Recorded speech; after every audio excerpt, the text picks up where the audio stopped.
Students, welcome to சிகரம் academy of excellence. இந்த வீடியோவில் நம்ம ஆகஸ்ட் 18, 2021 முதல் ஆகஸ்ட் 21, 2021 வரை உள்ள கரண்ட் அஃபேர்ஸ் ரிலேட்டடான ப்ராக்டிஸ் கொஸ்டின் சால்வ் பண்ண போகிறோம். இந்த கொஸ்டின்ஸ் பல்வேறு போட்டித் தேர்வுகள் மற்றும் நுழைவுத் தேர்வுகளுக்கு தயாரித்து கொண்டிருக்கக்கூடிய மாணவர்களுக்கு உதவும். முதல்ல நம்ம ஃபர்ஸ்ட் கொஸ்டினை சால்வ் பண்ணலாம். So first question, operation Sadbhavana sometimes seen in the news recently is related to. So in the Operation Sadbhavana, it's related to sponsorship of students from Jammu and Kashmir and Ladakh by Indian Army in its residential school. So the Indian Army ஓட ஒரு operation, ஒரு scheme ஆக்சுவலாக. So இந்த scheme வந்து ஏற்கனவே அமலில் இருக்குது. So அதில் ஒரு காம்பனண்ட்டை சமீபத்தில் அறிவிச்சிருக்காங்க. ஸோ அது என்ன அப்படிங்கிறத பார்க்கலாம்.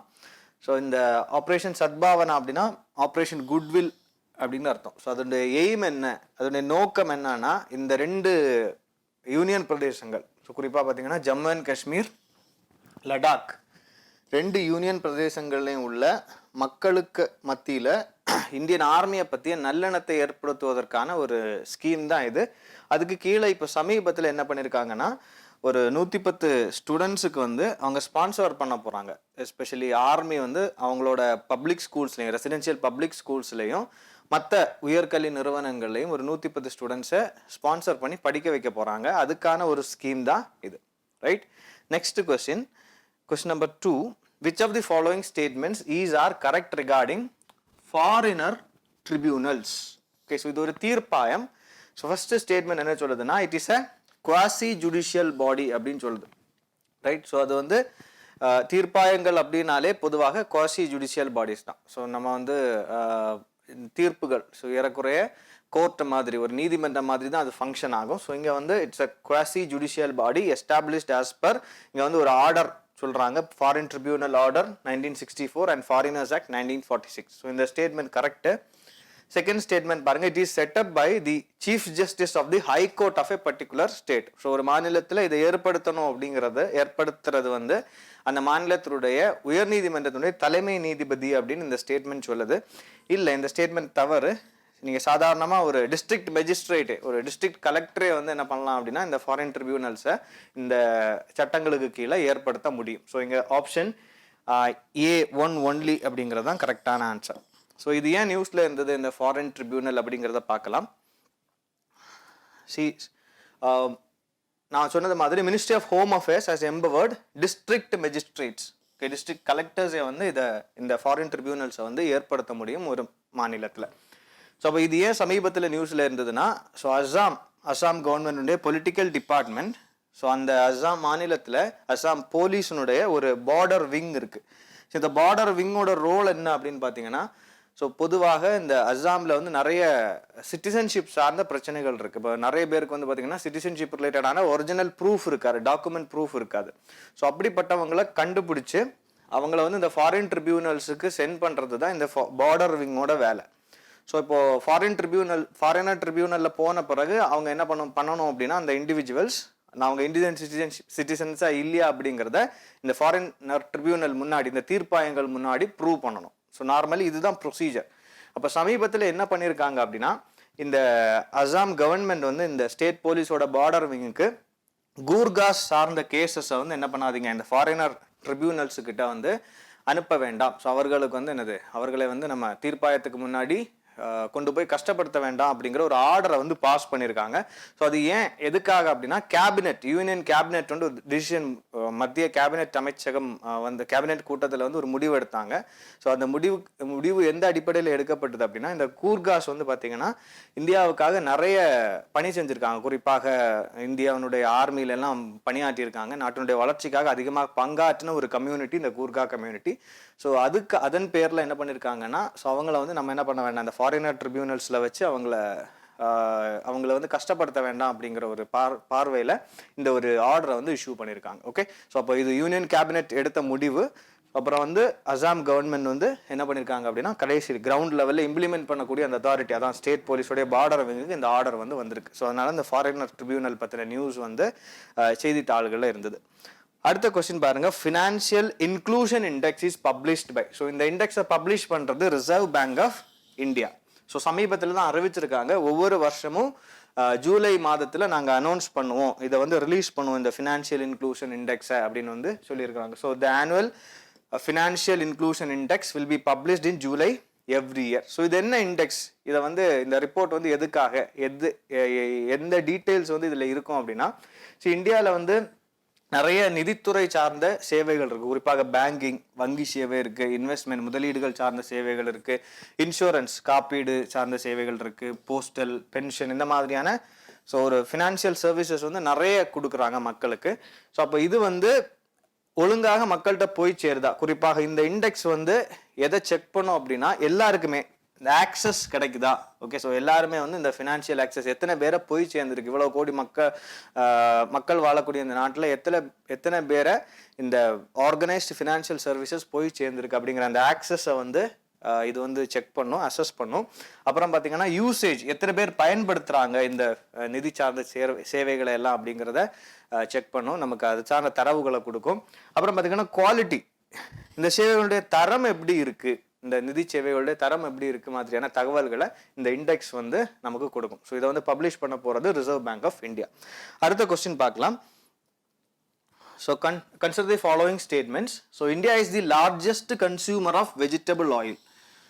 Okay, இந்த statement correct actually. So India வந்து largest consumer of vegetable oil. அதுலேயும் பார்த்தீங்கன்னா அந்த வெஜிடபிள் ஆயில் கன்சியூம் பண்ணுறோம், அதில் அதிகமாக வந்து நம்ம இம்போர்ட் தான் பண்ணுறோம். குறிப்பாக பாம் ஆயிலை வந்து அதிக அளவில் இம்போர்ட் பண்ணுறோம்.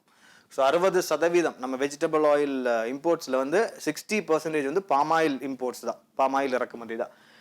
அப்போது இந்த ஸ்டேட்மெண்ட் கரெக்ட். அடுத்த ஸ்டேட்மெண்ட் பாருங்கள், national mission on edible oil palm NMEOOP aims to achieve self-reliance in edible oil production. So இந்த ஸ்கீம் எதுக்காக அப்படின்னா சமீபத்தில் இதை பற்றி அறிவிச்சிருந்தாங்க. ஸோ இந்த ஸ்கீம் இதுவும் கரெக்டு. ஸோ இங்கே option C both 1 and 2 is the correct answer. So இங்கே வந்து சொல்கிறோம் நம்ம இறக்குமதி வந்து அதிகமாக இருக்குது அப்படின்னு. ஸோ இந்த இறக்குமதி அதிகமாகும் போது அரசு நிறைய செலவு பண்ண வேண்டியிருக்கும் இந்த இறக்குமதிக்காக. ஸோ நம்ம வந்து இந்தியாவிலே உள்நாட்டிலேயே இந்த ஆயில் பாமை உற்பத்தி பண்ணி பாம் ஆயிலை வந்து இங்கேருந்து எக்ஸ்ட்ராக்ட் பண்ணணும் அப்படிங்கிறதுக்கான ஒரு ஸ்கீம் தான் இது. ஸோ அதுதான் செல்ஃப் ரிலையன்ஸ், நம்ம வந்து சார்பை வந்து அடையணும் ஆயில் பாம் ப்ரொடக்ஷனில், அதுக்கான ஒரு ஸ்கீம் தான் இது. இப்போ இந்த ஸ்கீமை பற்றி கொஞ்சம் விளக்கமாக பார்க்கலாம். இதோடைய எய்ம்ஸ் என்ன அப்படிங்கிறத பார்க்கலாம். குறிப்பாக வந்து முக்கியமான எய்ம் வந்து to harness domestic oil prices. So இந்தியாவில் இருக்கக்கூடிய ஆயில் ப்ரைஸஸ் வந்து உள்நாட்டில் இருக்கக்கூடிய எண்ணெய் விலையை வந்து குறைக்கணும். அப்போ இங்கே உள்நாட்டில் உற்பத்தியை கூட்டினா தான் அந்த விலையை வந்து குறைக்க முடியும், ரைட்? ஸோ அதுக்கான ஒரு முயற்சி தான் இது. So to raise the domestic production of palm oil, அதான் முக்கியமான எய்ம். 3 மடங்கு கூட்டுவதற்கான முயற்சி வந்து இதில் இருக்குது. இந்த நோக்கம் வந்து இந்த ஸ்கீமுக்கு கீழே இருக்குது. ஸோ ஒரு 11,000 கோடி வந்து ஸ்பெண்ட் பண்ண போகிறாங்க. ஓகே, ஸோ 11,000 crores ஸ்பெண்ட் பண்ண போகிறாங்க ஃபார் அபவுட் 5 years, 5 வருடம் இதை பிளான் பண்ணியிருக்காங்க இந்த ஸ்கீம்ஸை. 2 ஏரியாஸை, 2 ஜியாகிரபிக்கல் லொக்கேஷன்ஸை ஃபோக்கஸ் பண்ணுறாங்க. ஒன்று வந்து நார்த் ஈஸ்ட் இந்தியா, இன்னொன்று வந்து அந்தமான் நிக்கோபார் ஐலண்ட்ஸ். ஸோ இந்த 2 இடங்களையும் ஃபோக்கஸ் பண்ணி ஸோ இந்த 2 பகுதிகளிலையும் பெரும்பாலும் they are going to raise the area under palm oil cultivation. So palm oil அந்த பாம் ட்ரீயை வந்து ஆயில் பாம் ட்ரீயை வந்து அங்கே கல்டிவேட் பண்ணுறதுக்கான ஒரு திட்டமை வந்து இந்த ஸ்கீமுக்கு கீழே இருக்குது. ஓகே, ஸோ இப்போ இந்த ஸ்கீமுக்கு கீழே இந்த 11,000 கோடியை வந்து பார்த்தீங்கன்னா ஃபார்மர்ஸு ஹெல்ப் பண்ணுறதுக்காக, அவங்களுக்கு ஃபண்டிங் பண்ணுறதுக்காக, அப்புறம் வந்து அதை மதிப்பு கூட்டுறதுக்காக, அதை ஹார்வெஸ்ட் பண்ணி அதுலேருந்து ஆயில் எடுக்கிறதுக்கான அந்த மாதிரியான விஷயங்களுக்கு இதை ஸ்பெண்ட் பண்ணுவாங்க. Okay, next question number 5. Intended nationally determined contribution is related to which among the following? So option A இங்க correct answer. So it's related to United Nations Framework Convention on Climate Change. So climate change ரிலேட்டடா இருக்கக்கூடிய ஒரு உலகளாவிய ஒப்பந்தம் தான் மகா சாசனம் அப்படின்னு சொல்லுவாங்க. பட் ஒப்பந்தம்னு நம்ம சொல்லலாம். ஒரு மிக முக்கியமான ஒப்பந்தம் இது, United Nations framework convention on climate change. அப்போ இந்த இன்டெண்டட் INDCs அப்படின்னா என்ன அப்படின்னு பார்க்கலாம் நம்ம.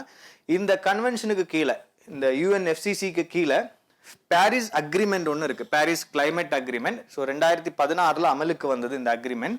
ஸோ இந்த ஒப்பந்தத்துக்கு கீழே பார்த்தீங்கன்னா ஒவ்வொரு நாடும், இதில் இந்த ஒப்பந்தத்தை கையெழுத்திட்ட ஒவ்வொரு நாடும் தாங்கள் வந்து என்ன செய்வோம் காலநிலை மாற்றத்தில், குறிப்பாக இந்த கார்பன் டை ஆக்சைடு எமிஷன்ஸ் எல்லாம் குறைக்கிறதுக்கு, கிளைமேட் சேஞ்சோட இம்பேக்டை குறைக்கிறதுக்கு ஒவ்வொரு நாடும் என்ன செய்வோம், என்ன கான்ட்ரிபியூட் பண்ணோம் அப்படிங்கிறத ஏற்கனவே அவங்க வந்து சப்மிட் பண்ணியிருக்காங்க. So these intended nationally determined contributions R நான் பைண்டிங் நேஷனல் பிளான்ஸ். ஓகே, ஒவ்வொரு நாடும் தானாக முன் வந்து இந்த அக்ரிமெண்ட் சார்ந்து முன் வச்ச விஷயம்தான் இது, இந்த ஐஎன்டிசிஸ்.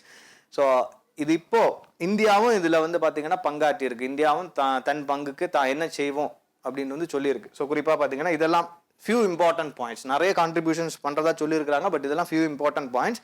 ஸோ ஒரு 30லேருந்து 35% எமிஷன்ஸை, கார்பன் எமிஷன்ஸை குறைப்போம் அப்படின்னு சொல்லியிருக்கிறோம் 2030க்குள்ளாடி. அதே மாதிரி பார்த்தீங்கன்னா நம்ம வந்து நான் ஃபாசில் பேஸ்டு எனர்ஜி, அதாவது புதை படிம எரிபொருட்கள் இல்லாத மாற்று எரிபொருட்களை நோக்கி நம்ம வந்து அதை வந்து பயன்படுத்த தொடங்குவோம் அப்படின்னு சொல்லி அதனுடைய பயன்பாட்டை வந்து 40% உயர்த்துவோம் அப்படின்னு சொல்லியிருக்கிறோம் 2030.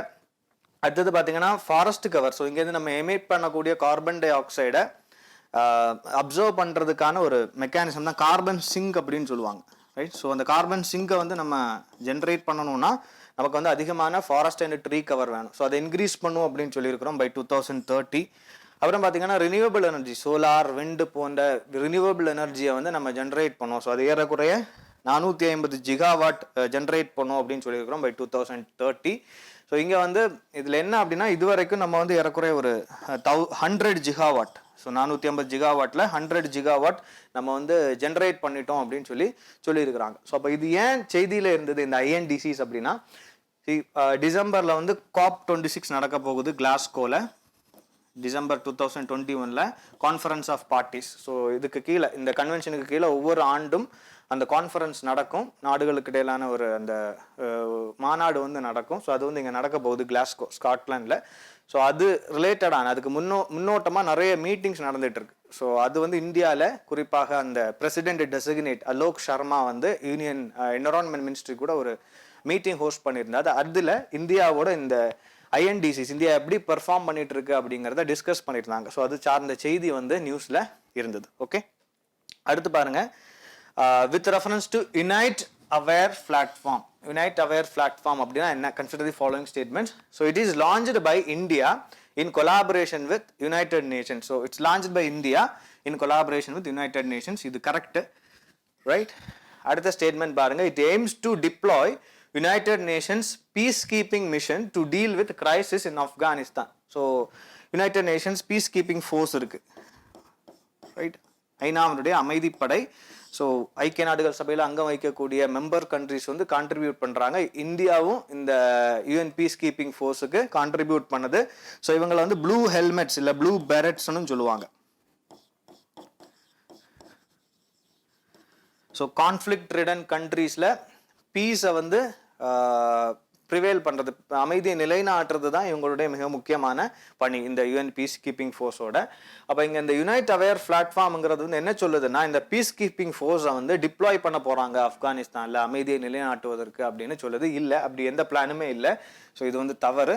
ஸோ எங்கள் ஆப்ஷன் A ஒன் ஒன்லி அப்படிங்கிறது தான் கரெக்ட் ஆன்சர். அப்போ இந்த யுனைட் அவேர் ப்ரோக்ராம் அல்லது பிளாட்ஃபார்ம் அப்படிங்கிறது என்ன அப்படிங்கிறத பார்க்கலாம். ஸோ யுனைட் அவேர் அப்படிங்கிறது ஒரு மொபைல் டெக் பிளாட்ஃபார்ம். ஓகே, அது ஒரு டெக்னாலஜி பிளாட்ஃபார்ம். அது இந்தியா தான் டெவலப் பண்ணியிருக்கு. குறிப்பாக இந்த 2 அமைப்புகளோட சேர்ந்து United Nations Department of Peace Keeping Operations, அப்புறம் வந்து Department of Operational Support. So இந்த 2 அமைப்புகளுக்கு கூடயும் சேர்ந்து இந்தியா டெவலப் பண்ண ஒரு மொபைல் டெக் பிளாட்ஃபார்ம் தான் இது. ஸோ இது எதுக்காக அப்படின்னா, இந்த ஐநாவினுடைய அமைதிப்படை இந்த பீஸ் கீப்பிங் மிஷன் வந்து அதிகமாக எங்கே போஸ்ட் பண்ணப்பட்டிருக்கும் அப்படின்னா, ரொம்ப கான்ஃப்ளிக்ட் ரிடனான நிறைய பிரச்சனை நிரம்பிய நாடுகளில் தான் இவங்களை போஸ்ட் பண்ணியிருப்பாங்க. ஸோ குறிப்பாக வந்து தீவிரவாத குழுக்கள் செயல்படக்கூடிய நாடுகளாக இருக்கணும், வன்முறை குழுக்கள் செயல்படக்கூடிய நாடுகளாக இருக்கும். ஸோ அங்கே வந்து இந்த பீஸ் கீப்பிங் ஃபோர்ஸ் பர்சனலோடைய சேஃப்டி வந்து ரொம்ப முக்கியம்.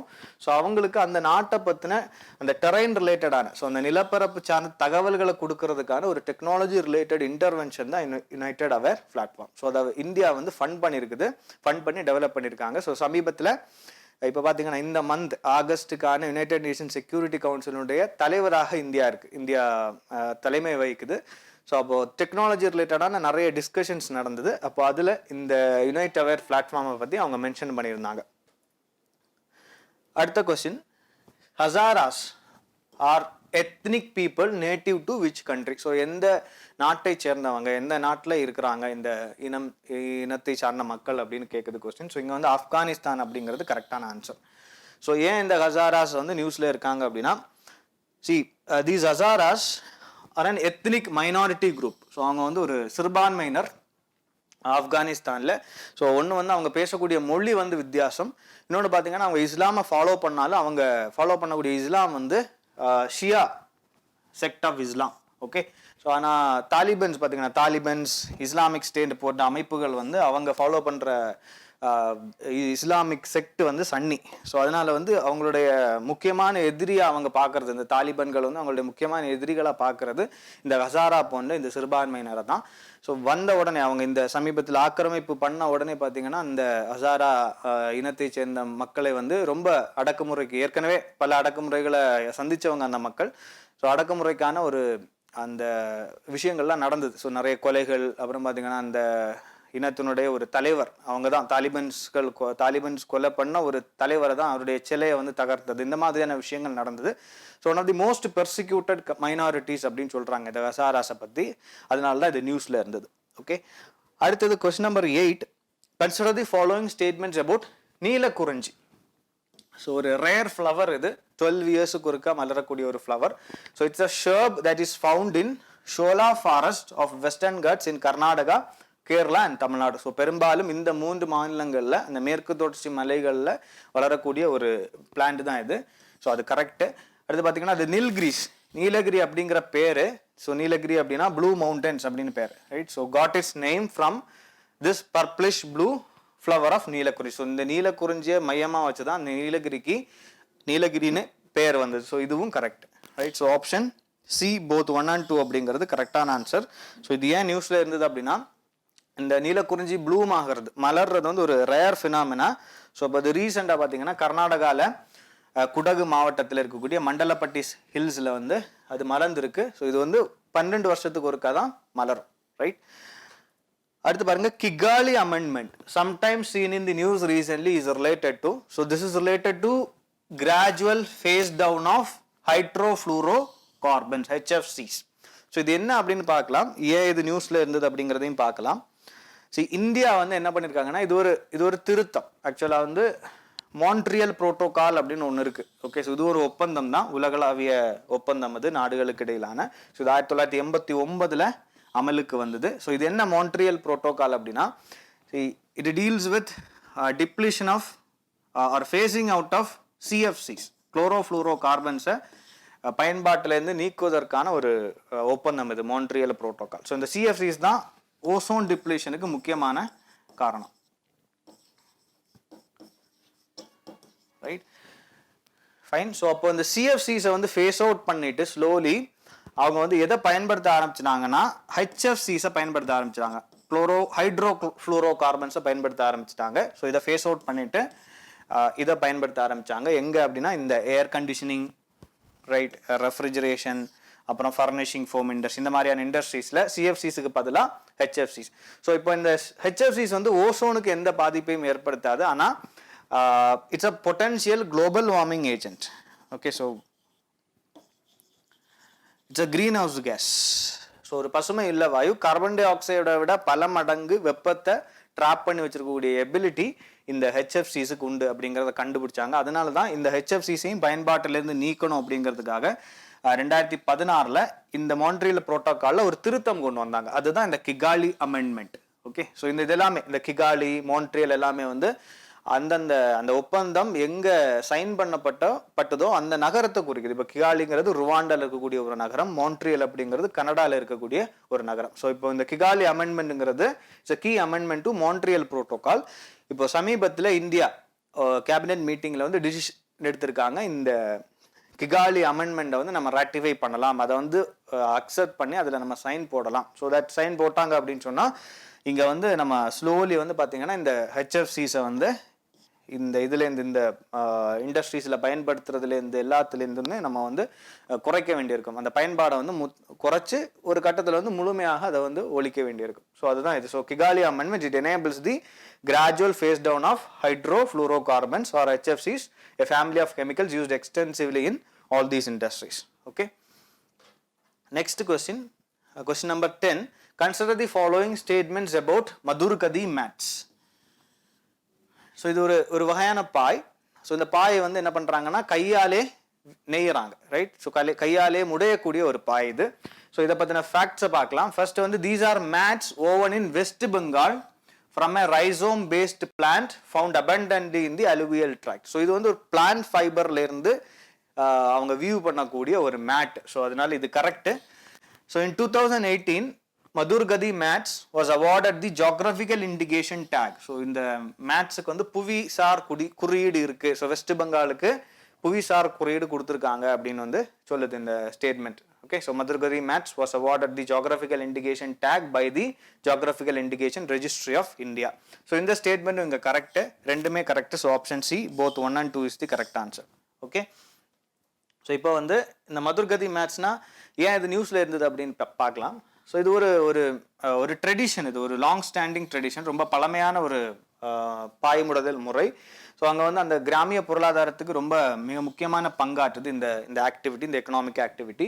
ஸோ இதில் வந்து பெரும்பாலும் ஈடுபட்டிருக்கிறது பார்த்தீங்கன்னா விமென் தான், பெண்கள் தான். இப்போ சமீபத்தில் நம்ம சுதந்திர தினம் கொண்டாடினோம். ஸோ அது சார்ந்த விழாக்களில் இந்த 2 பெண்களுக்கு, குறிப்பாக இந்த கௌரி ராணி ஜானா அப்புறம் வந்து கௌரி பாலாதாஸ், இவங்க 2 பேருக்கும் இந்த Madhurkadi மேட்ஸ் அதை வந்து ப்ரமோட் பண்ணதுக்காக, அதை வியூ பண்ணதுக்காக, அந்த கலையை வளர்த்ததுக்காக ஒரு அவார்டு கொடுத்துருக்காங்க, national handicraft award. Okay, so அதனால் அது நியூஸில் இருந்தது. ஃபைன், நன்றி நண்பர்களே. இவ்வளவுதான் இந்த வீடியோ. இந்த வீடியோ உங்களுக்கு பிடிச்சிருந்தா லைக் பண்ணுங்கள், உங்களுடைய கருத்துக்களை வந்து கமெண்டில் பதிவிடுங்க. ரொம்ப முக்கியமாக இந்த சேனலுக்கு சப்ஸ்கிரைப் பண்ணுங்கள். இன்னொரு வீடியோவில் இன்னும் தகவல்களோடையும் கேள்விகளோடையும் உங்களை சந்திக்கிறேன். நன்றி.